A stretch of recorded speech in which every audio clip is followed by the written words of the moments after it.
Bien, como todos los miércoles estamos hoy para estudiar un capítulo del Antiguo Testamento. Probablemente más adelante vayamos un poquito más lento. Hoy vamos a cubrir todo el capítulo 8, porque hay una sola historia en este capítulo. Eh, Dice la lectura. Aconteció que habiendo Samuel envejecido, puso a sus hijos por jueces sobre Israel. Y el nombre de su hijo primogénito fue Joel, y el nombre del segundo Abías, y eran jueces en Berseba. Pero no anduvieron los hijos por el camino de su padre, antes se volvieron tras la avaricia, dejándose sobornar y pervirtieron el derecho. Entonces todos los ancianos de Israel se juntaron y vinieron a Ramá para ver a Samuel, y le dijeron: He aquí tú has envejecido y tus hijos no andan en tus caminos. Por tanto, constitúyenos ahora un rey que nos juzgue, como tienen todas las naciones. Pero no agradó a Samuel esta palabra que dijeron: danos un rey que nos juzgue. Y Samuel oró a Jehová. Y Jehová dijo a Samuel: oye la voz del pueblo en todo lo que te digan, porque no te han desechado a ti, sino a mí me han desechado, para que no reine sobre ellos. Conforme a todas las obras que han hecho desde el día que los saqué de Egipto hasta hoy, dejándome a mí y sirviendo a dioses ajenos, así hacen también contigo. Ahora pues, oye su voz, mas protesta solemnemente contra ellos y muéstrales cómo les traerá el rey que reinará sobre ellos, cómo los tratará el rey que reinará sobre ellos. Y refirió Samuel todas estas palabras de Jehová al pueblo que le había pedido rey. Dijo pues: ¿Cómo hay silencio ahí? así hará el rey que reinará sobre vosotros. Tomará a vuestros hijos y los pondrá en sus carros y en su gente de a caballo para que corran delante de su carro. Y nombrará para sí jefes de miles y jefes de centenares, cincuentenas, perdón. Los pondrá a sí mismo a que aren sus campos y cieguen su mies, y a que hagan sus armas de guerra y los pertrechos de sus carros. Tomará también a vuestras hijas para que sean perfumadoras, cocineras y amasadoras. Asimismo tomará lo mejor de vuestras tierras y de vuestras viñas y de vuestros olivares y los dará a sus siervos. Diezmará vuestro grano y vuestras viñas para dar a sus oficiales y a sus siervos. Sigue diciendo: tomará vuestros siervos y vuestras siervas, vuestros mejores jóvenes y vuestros asnos, y con ellos hará obras. Diezmará también vuestros rebaños, y seréis sus siervos. Y clamaréis aquel día a causa de vuestro rey que os habréis elegido, mas Jehová no os responderá aquel día.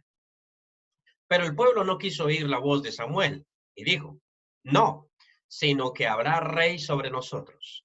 Y nosotros seremos también como todas las naciones, y nuestro rey nos gobernará y saldrá delante de nosotros y hará nuestras guerras. Y oyó Samuel todas las palabras del pueblo y las refirió en oídos de Jehová. Y Jehová dijo a Samuel: oye su voz y pon rey sobre ellos. Entonces dijo Samuel a los varones de Israel: idos cada uno a vuestra ciudad. Y ahí termina el capítulo que estamos tocando hoy, el capítulo 8. Pero llama la atención varios aspectos que vamos a comentar el día de hoy, y tal vez terminemos un poquito temprano.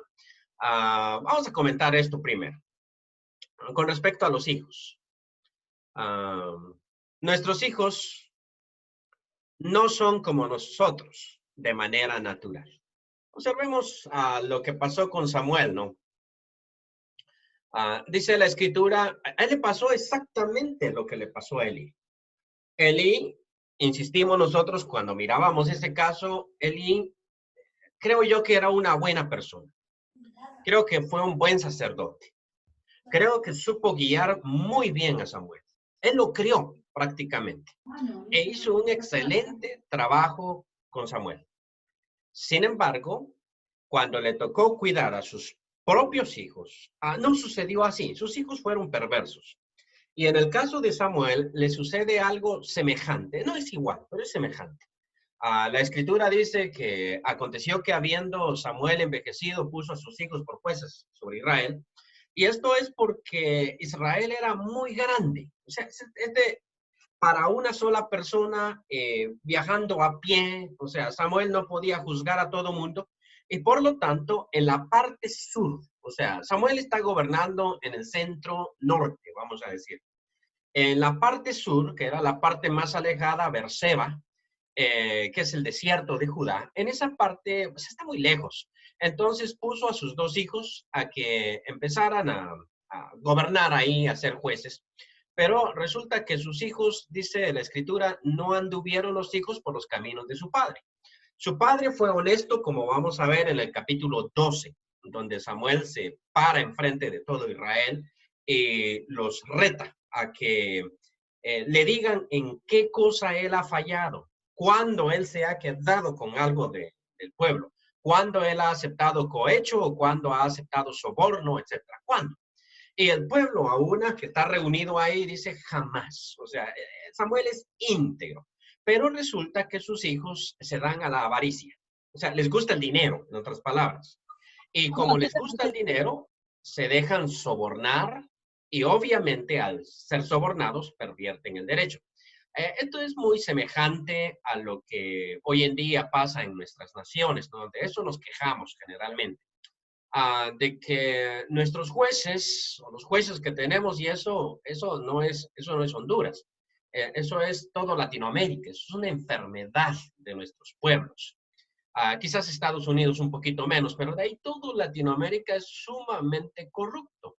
De manera que si usted va a juicio, usted sabe que lleva las de perder. O sea, aquí no importa la justicia, sino importa a veces quién soborna. Y tal vez varios de nosotros lo hemos visto. Pues resulta que a estos les gusta la avaricia y estos salen corruptos. No es exactamente como lo de Elí. En el caso de Elí, la cosa es un poquito más grave. ¿Por qué es más grave el caso de los hijos de Elí? Porque ellos son sacerdotes y por lo tanto, cuando se están metiendo a problemas, se están metiendo a problemas con Dios mismo. Elí se lo recuerda. Elí les dice en el capítulo 2 de Samuel, lo voy a buscar aquí en mi Biblia, en el capítulo 2, en el versículo 24, le dice Elí, no, hijos míos, porque no es buena fama la que yo oigo, pues hacéis pecar al pueblo de Jehová. Si pecare el hombre contra el hombre, los jueces le juzgarán. Mas si alguno pecare contra Jehová, ¿quién rogará por él? Pero ellos no oyeron a su voz. Entonces, aquí Elí propone una diferencia. Dice, mira, es que si uno peca contra el hombre, hay otro superior que pueda juzgar entre los dos. Y esto es precisamente lo que estaba pasando con estos varones. Estaban pervirtiendo el derecho, entonces la gente se queja. Pero el problema de los hijos de Eli es que estaban menospreciando las ofrendas de Jehová y eso era más delicado. Sin embargo, no voy a decir que estos eran unos santitos. Ahora, la pregunta que podríamos hacernos es, ¿por qué no salieron rectos como Samuel? Porque generalmente cuando yo escucho predicaciones acerca de Elí, siempre se dice, lo que pasa es que Elí era malo y sus hijos simplemente actualizan la conducta del hombre. A veces se nos acusa de eso. Yo no sé, nuestro hermano Santano, si ha utilizado, su esposa, si ha utilizado este dicho en el salón de clase. Pero cuando yo era niño y estaba y me portaba mal en la escuela, siempre los profesores decían, usted es el reflejo de su casa. Y entonces a uno le daba un poquito de pena. Y a veces a nosotros nos da pena también descubrir o confesar las picardías que hacen nuestros hijos para que no piensen que es el reflejo de su casa. O sea, el día que yo se robe algo, el día que haga alguna picardía, entonces me va a dar pena porque voy a decir es el reflejo que ve en su casa. Pero no necesariamente. Observemos que Samuel es íntegro realmente, y sus hijos no lo son. Entonces teníamos ese principio ahí, los hijos no van a ser necesariamente como sus padres. Y esto es para llamarnos la atención, sobre todo a los que tenemos hijos pequeños. Voy a decir, no voy a ser calvinista exactamente, pero En esto creo que Juan Calvino tiene algo de lógica. El hombre tiene una inclinación natural hacia el mal. ¿Quiere usted que su hijo se corrompa? ¿O quiere usted que su hijo agarre un mal camino? Pues no haga nada. No haga nada y él de manera natural va a agarrar el mal camino. Al menos es lo que yo he visto en experiencia. No haga nada. Para que el hijo o la hija tome un camino correcto, usted va a tener que esforzarse. Y esto es lo que vamos a entender los padres. Nuestros hijos no necesitan maestros para aprender a mentir, lo hacen de manera natural. Nuestros hijos no necesitan maestros para corromperse, lo hacen de manera natural. Nuestros hijos no necesitan ejemplos para copiar en los exámenes, no necesitan ejemplos para aceptar soborno, no necesitan ejemplos para agarrar el mal camino. De hecho, parece ser que lo hacemos de manera natural. Entonces, no hacer nada es la mejor manera de corromper a nuestros hijos. Y esto es importante que nosotros lo sepamos. Importantísimo, diría yo. Porque si usted quiere que sus hijos crezcan rectos, va a tener que esforzarse, va a tener que guiarlos, va a tener que enseñarles prácticamente. Entonces, los hijos no van a ser como usted de manera natural. ¿A qué otra enseñanza podíamos nosotros sacar a partir de aquí?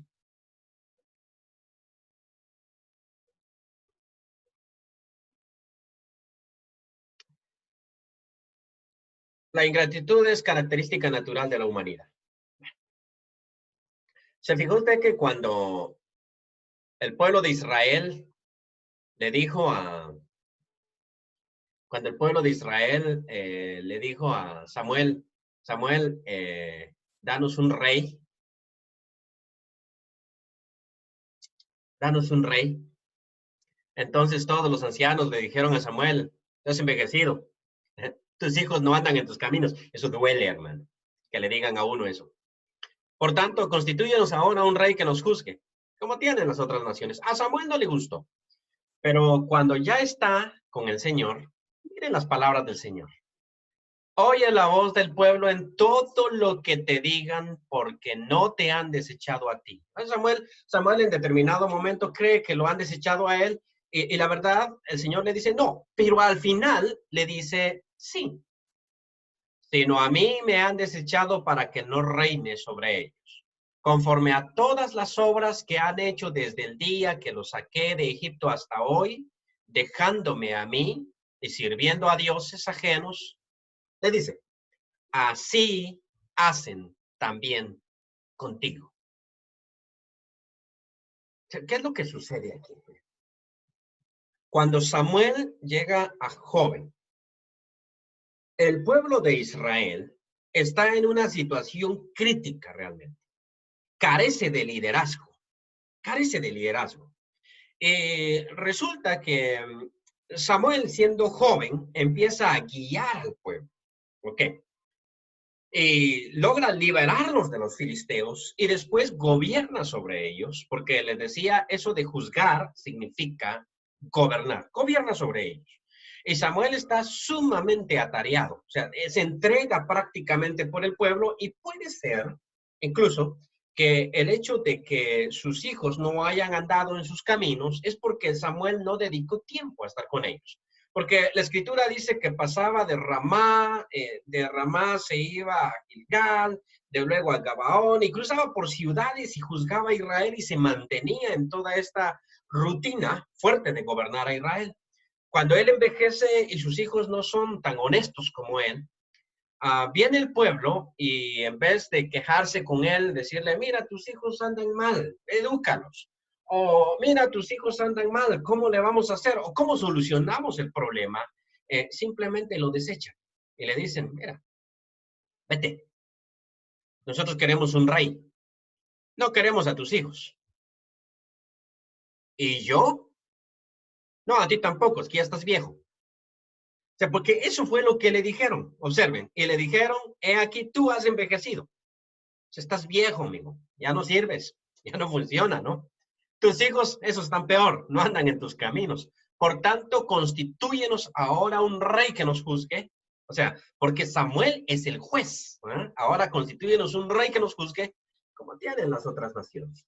Y por eso es que Samuel siente, me están desechando a mí. O sea, ahora que me puse viejito, pues simplemente ya no me necesitan. Y yo creo que nosotros los predicadores también experimentamos ese rechazo muchas veces, porque cuando somos jóvenes y tenemos esa gran habilidad para predicar, nos movemos, pues la gente nos ama, nos quiere, pero cuando nos ponemos viejitos, como que dicen, no, hombre, busquémonos un predicador más joven que anime esta iglesia, porque ya está viejito, sí, entonces hagámoslo a un lado.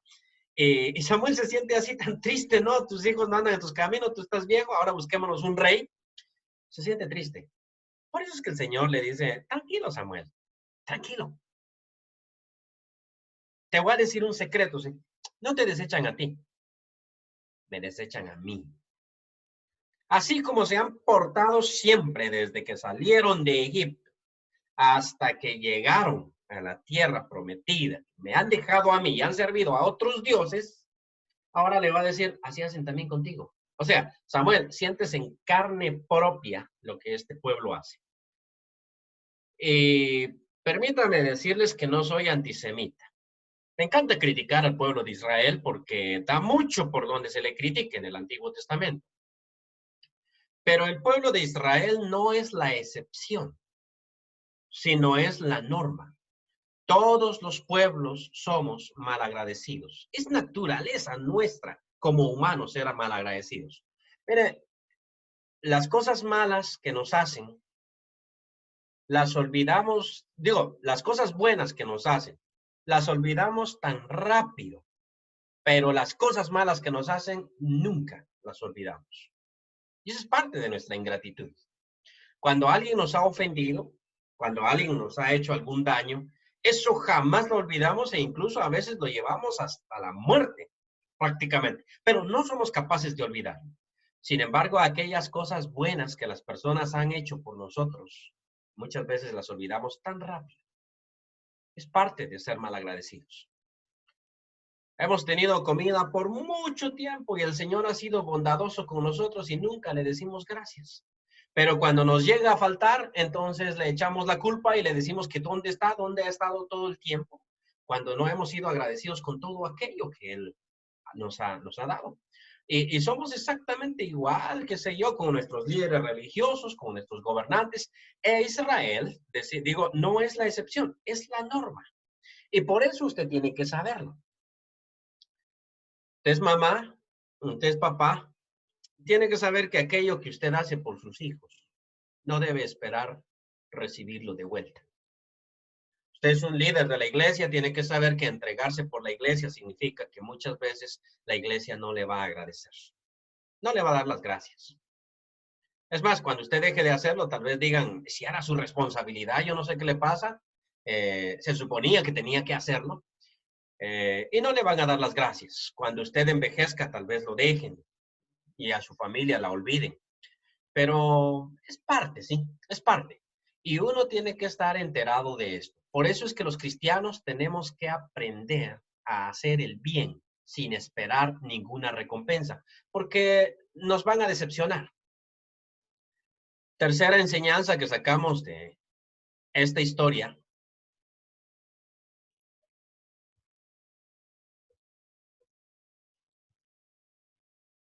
La libertad tiene un precio, la esclavitud también. ¿A qué nos referimos? Resulta que el Señor le dice a Samuel, escúchanos, pones un rey, pero antes de ponerles un rey, protesta solemnemente contra ellos y dile lo que le va a pasar. Y entonces Samuel se para frente, aquí no es el pueblo, ¿sí? No piensen ustedes que aquí hay mujeres y niños. De hecho, el texto dice que los ancianos fueron los que se reunían. Solo que los ancianos son los representantes del pueblo. El pueblo de Israel, allá no era una democracia, ¿sí? Allá los individuos, los jóvenes no podían decidir, sino que cada familia tenía un patriarca. Este era un anciano. Y este anciano era el gobernante de la familia y este era el grupo que estaba enfrente de Samuel. No, no era todo el pueblo de Israel, eran sus ancianos, o sea, gente sabia. Y entonces viene Samuel y les dice, les voy a contar qué les va a pasar. Lo primero es que este rey se va a enseñorear de ustedes. Va a agarrar a sus jóvenes como sirvientes. Los va a agarrar como soldados. Los va a hacer que cabalguen delante de él. Va a agarrar a sus mejores muchachas para que le hagan el pan, para que le muelan el trigo. Va a agarrar los mejores campos para él. Va a agarrar a sus siervos, o sea, mejor dicho, a sus siervos de ustedes, los va a quitar para que labren sus campos, incluso a sus propios hijos. Okay. Y va a diezmarlos, o sea, les va a cobrar impuestos porque el reino no sale gratis. O sea, desde aquel tiempo nosotros tenemos la idea de que los gobernantes se enriquecen, o sea, desde aquel tiempo. Entonces, se va a enriquecer a costillas de ustedes. Y sin embargo el pueblo dice, dale, queremos un rey. El rey no sale gratis. El rey no sale gratis, pero no hay opción. O viven sin rey y pelean ellos sus batallas y confían en el Señor, o tienen un rey que pelee por ellos, pero al mismo tiempo los va a empobrecer. Y resulta que ellos optan por el rey. Dicen, queremos un rey que vaya con nosotros, que salga con nosotros a nuestras batallas. Aquí vamos a manejar una cuestión de tanto de filosofía. Hay una corriente filosófica, voy a decir contemporánea del siglo XX, que se llama existencialismo. Y que, en pocas palabras, dice que los seres humanos debemos vivir en libertad, pero que la libertad representa cierta responsabilidad y cierta toma de decisiones. Y a nosotros nos gusta la libertad, pero no nos gustan las consecuencias de nuestra libertad. Nos gusta ejercer nuestra libertad, pero no nos gustan las consecuencias. Por ejemplo, ahora que viene el coronavirus, ¿sí? Yo soy partidario de la libertad y no me gusta para nada la cuarentena impuesta. Para nada. No me gusta que el gobierno decida por mí. Creo que yo soy lo suficientemente sabio para decidir sobre mi propia salud. Pero el problema es que nosotros no queremos, aquí donde quiero explicar, porque usted puede opinar diferente. Nosotros no queremos que el gobierno decida sobre nuestra salud. Sin embargo, cuando estemos bien enfermos, vamos a buscar al gobierno para que por favor nos proteja. ¿Me entiende cómo es la cuestión? La muchacha se rebela contra la mamá y dice, yo quiero decidir sobre mi vida. Punto. Y si quiero salir con este tipo, pues salgo con este tipo, listo. Pero cuando ya sale embarazada, entonces acude a mamá para que mamá le mantenga al hijo. Qué bonito, ¿no? O sea, quería usted libertad, ahora responsabilícese por sus actos. Y el grave problema que nosotros tenemos como seres humanos, como padres de familia, es que apañamos esas cosas y terminamos manteniendo el montón de hijos que tienen nuestras hijas o nuestros hijos. Están viejos, tienen 30 años, tienen 2, 3 hijos y terminamos criando los nietos, los bisnietos y si es posible los tataranietos, solo porque no podemos vivir tanto, sino a todos nos cuelan. Y eso quiere decir que nosotros no entendemos este principio. Este principio. Si vamos a dejar que las personas tomen sus decisiones, tienen que sufrir las consecuencias de sus decisiones. Y este principio está ahí. El Señor les dice, yo voy a reinar sobre ustedes. Ustedes solo tienen que hacer una cosa. Sigan fielmente mi palabra y yo los voy a proteger. Ah, no, pero es que confiar en el Señor nos cuesta un montón. Eso no está fácil. Eso es difícil porque no lo vemos. Preferimos que el Señor nos dé un rey que salga adelante de nosotros. Listo, dice el Señor. ¿Quieren rey? Sí, pues se los doy. Solo que este rey los va a empobrecer. Este rey les va a quitar impuestos. Este rey se va a adueñar de las mejores tierras. ¿Me entienden lo que va a pasar? Y ellos dicen, sí. Y todavía Samuel termina. Y en aquel día ustedes van a clamar al Señor. contra ese rey que se escogieron y el Señor no los va a escuchar. ¿Me entiende cómo es de interesante la cuestión? Nosotros queremos vivir nuestra vida, y yo estoy muy de acuerdo con eso, pero ya cuando nos va mal, entonces acudimos a que nos ayude. ¿Me entiende cómo va la cosa?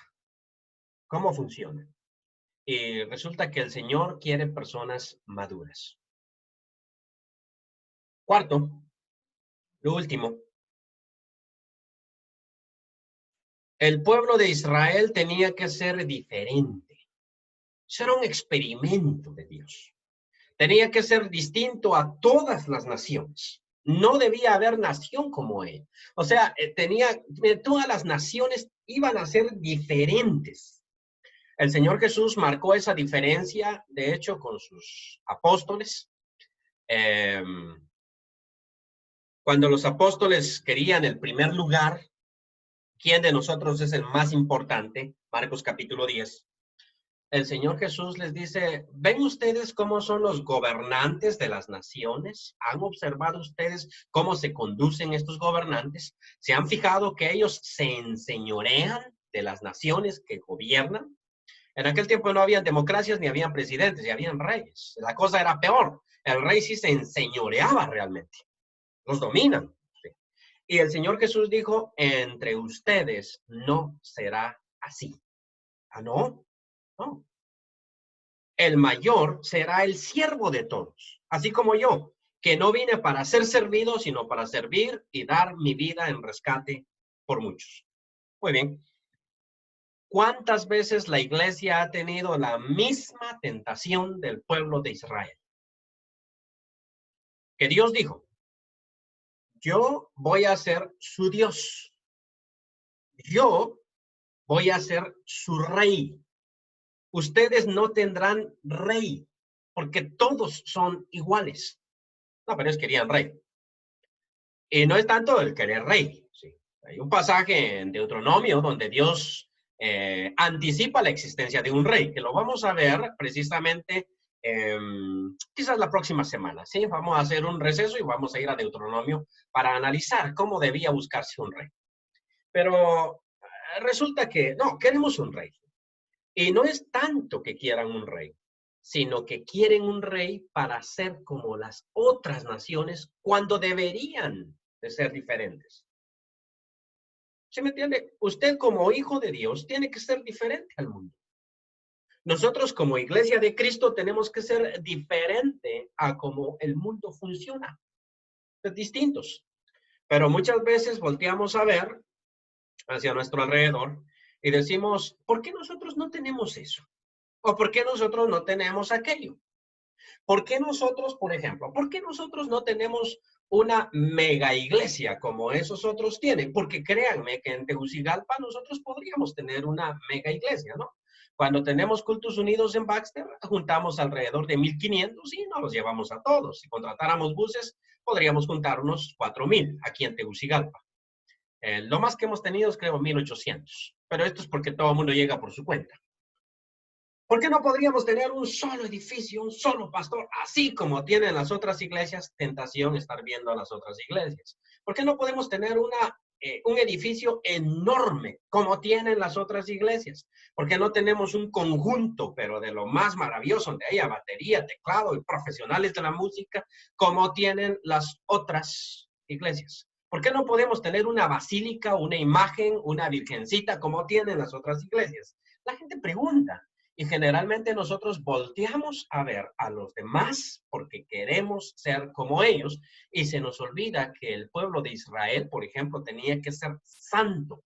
Y santo significa que tenía que ser distinto a todo lo que había en el mundo.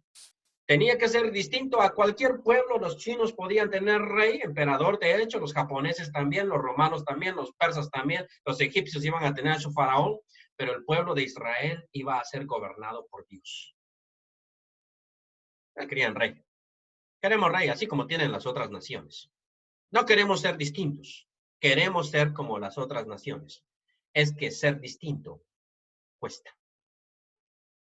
¿Me entiende? Ser distinto cuesta.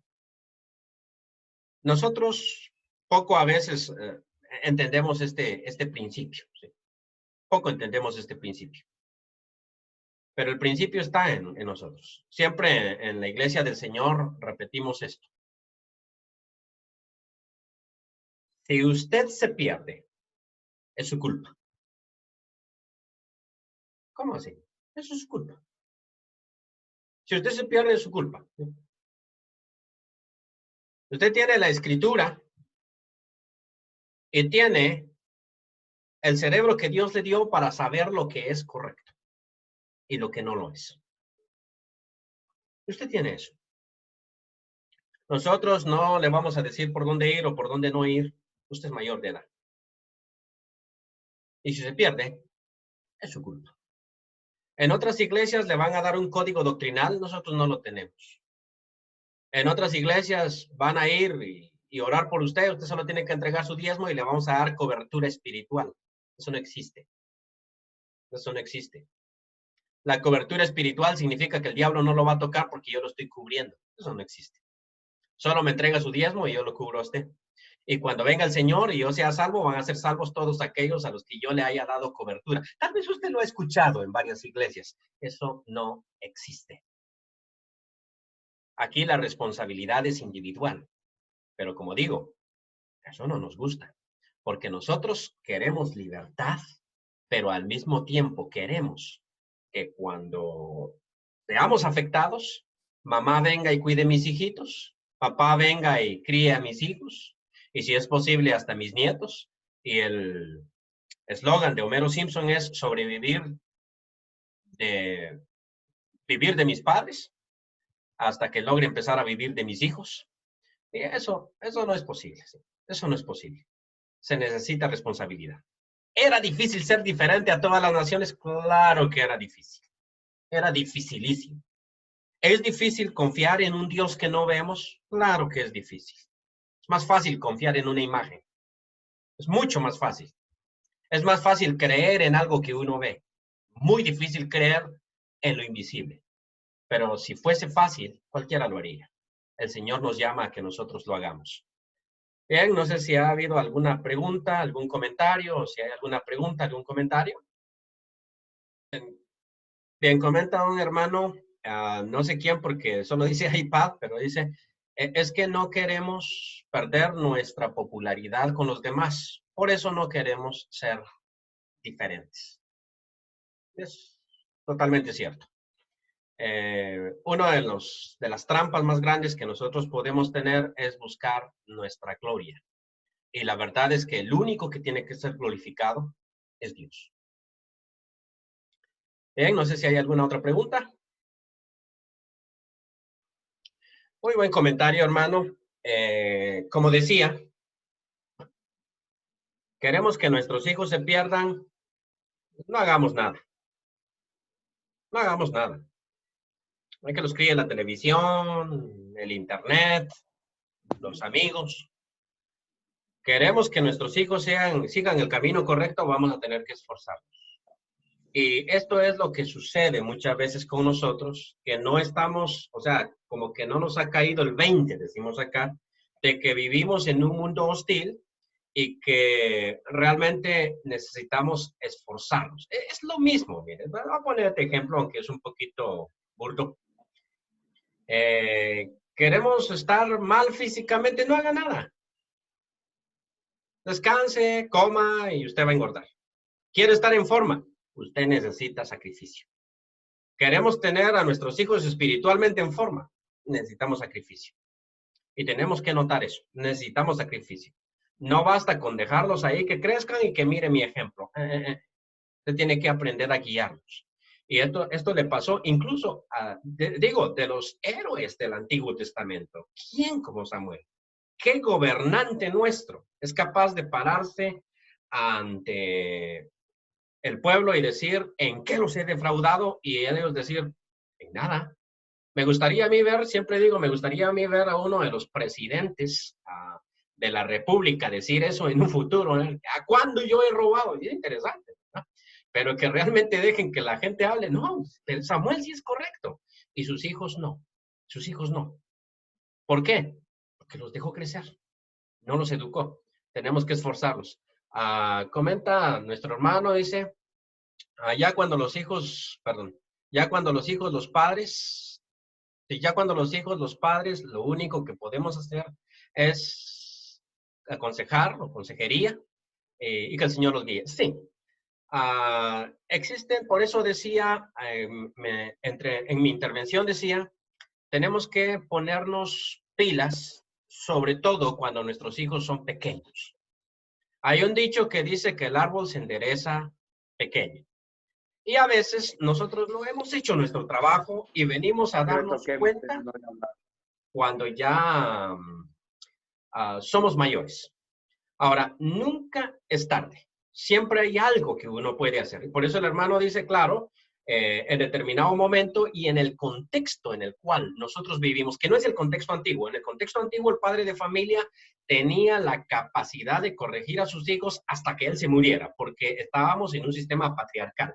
En el sistema actual, totalmente de acuerdo con el hermano, hay un momento en el que los hijos son mayores de edad y nosotros ya no tenemos ese control, porque la sociedad no nos lo da. Sí, pero siempre nosotros podemos aconsejar, hablar, ¿verdad? Voy a leer el siguiente comentario, nuestra hermana Nora. Desde el principio del mundo podemos ver que los hijos no son todos iguales y algunos seguirán el ejemplo de sus padres y otros no. Miremos a Caín y Abel, totalmente cierto. Dos hijos completamente distintos, muy bien. Existe una individualidad, sí. No todos los hijos son exactamente igual. Siempre hay una ovejita blanca en una familia y hay una ovejita negra. Pero siempre nosotros también tenemos que ayudar a esa ovejita negra, guiarla para que sea diferente, para que cambie. Crecen, al principio son héroes, después salimos sobrando. Hay que aprovechar cuando somos héroes, ¿sí? Joseph, por ejemplo, dice que cuando él sea grande quiere ser papá. O sea, no quiere ser doctor ni abogado, nada de eso, quiere ser papá. Claro, soy su héroe. El hermano me está profetizando aquí que en algún tiempo en el futuro voy a salir sobrando. Ay, gracias, hermano. Y tiene toda la razón, ¿sí? Tiene toda la razón. Por eso es que hay que aprovechar cuando se puede. Ahora, esto no es para que después botemos, tiremos la toalla, sino nunca es tarde para poder animar, guiar. Nunca es tarde. Siempre podemos hacer algo, un esfuerzo. Bendiciones, hermanos, dice nuestro hermano Wilmer. Agradecido con el Señor por este alimento espiritual que nos ha enviado por medio del hermano Selvi. En estos tiempos de Samuel, que menciona el capítulo 8 y que usted nos explica, ¿existía alguna forma de jerarquía? En este caso, los ancianos, y de hecho Samuel como líder, había reglas aparte de los mandamientos de Dios. Muy buena pregunta, fíjese, muy buena pregunta. La respuesta es sí, había lineamientos, pero eran lineamientos no escritos, sino lineamientos de tradición. Entonces, en el Israel, nosotros tendemos a pensar que todo era como nuestro mundo, que el mundo siempre ha sido como el nuestro, pero no era así, sino que en el tiempo antiguo, el que gobernaba se llamaba patriarca en Israel. Y generalmente este era un anciano. Entonces, en cada pueblo, y lo vamos a ver más adelante en Samuel, en cada pueblo había un consejo de ancianos. Estos ancianos, los ancianos porque las canas significan sabiduría. Dice el dicho popular que más sabe el diablo por viejo que por diablo. Entonces, en aquel tiempo había un respeto hacia los mayores. Y estos mayores, estos ancianos, gobernaban sobre los pueblos. Ellos gobernaban.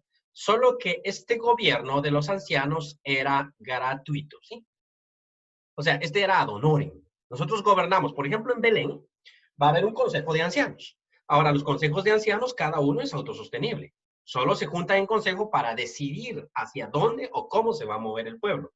Y lo que va a cambiar cuando ellos elijan rey es que el rey va a recoger impuestos. Por eso le dice, el rey se va a agarrar sus mejores tierras y les va a quitar su dinero. Eso es lo que él va a hacer. Pero como ustedes no quieren vivir en ese tipo de libertad, entonces les va a venir esto otro. Instruye al niño en su camino, familia Molina, y aun cuando fuere viejo no se apartará de él, correcto.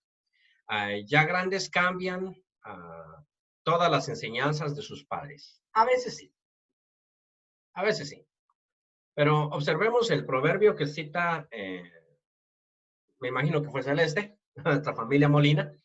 Instruye al niño en su camino y aun cuando fuere viejo no se apartará de él. Esta no es una promesa. ¿Sí?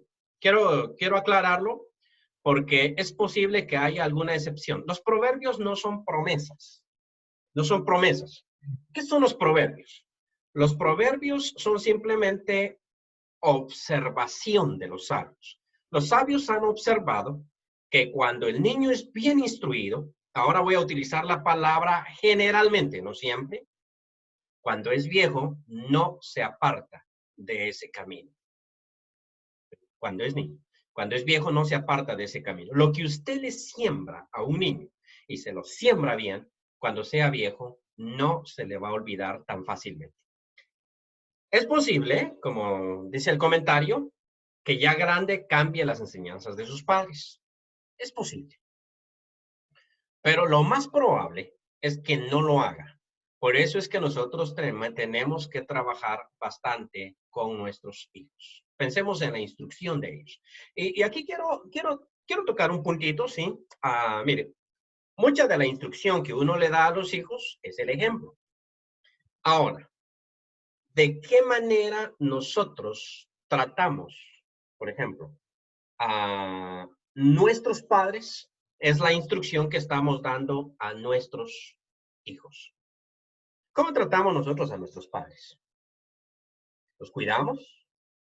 ¿Somos respetuosos con nuestros padres? ¿O los menospreciamos porque ya están ancianos? ¿O ya no los visitamos? ¿O hablamos mal de ellos? ¿O qué me importa lo que papá diga? Porque el hijo observa lo que yo hago y lo va a imitar. ¿Quiere usted que cuando usted sea mayor, anciano, su hijo se sienta orgulloso de usted, su hijo lo visite, su hijo lo cuide? Haga usted eso con sus padres y asegúrese de que su hijo lo acompañe. Mi hijo, vamos a visitar a la abuelita. Salude a su abuelita. Respete a su abuelita. Es su abuelita. Trátela con cariño. Usted no sabe lo que le está enseñando. Lo que usted le está enseñando es lo que usted va a recibir más adelante.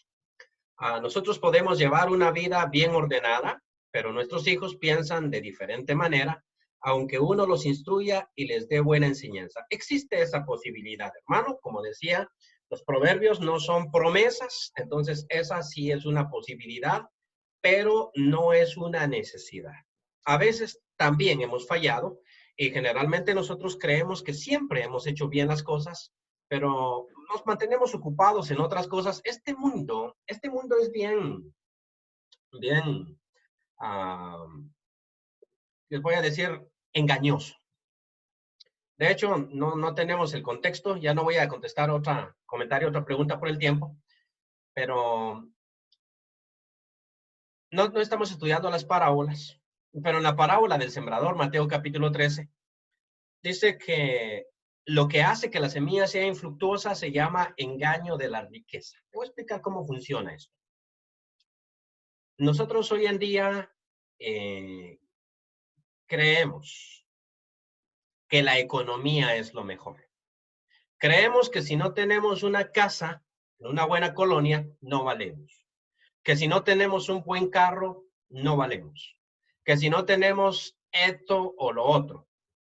Y a causa de eso, en la sociedad moderna, los dos cónyuges trabajan.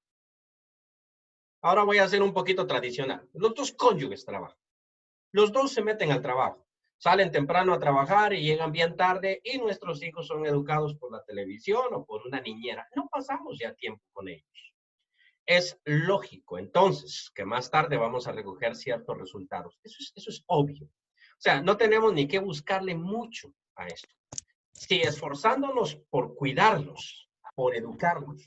Y aquí es donde a nosotros el mundo nos engaña porque valoramos más las posesiones económicas que la crianza de nuestros hijos.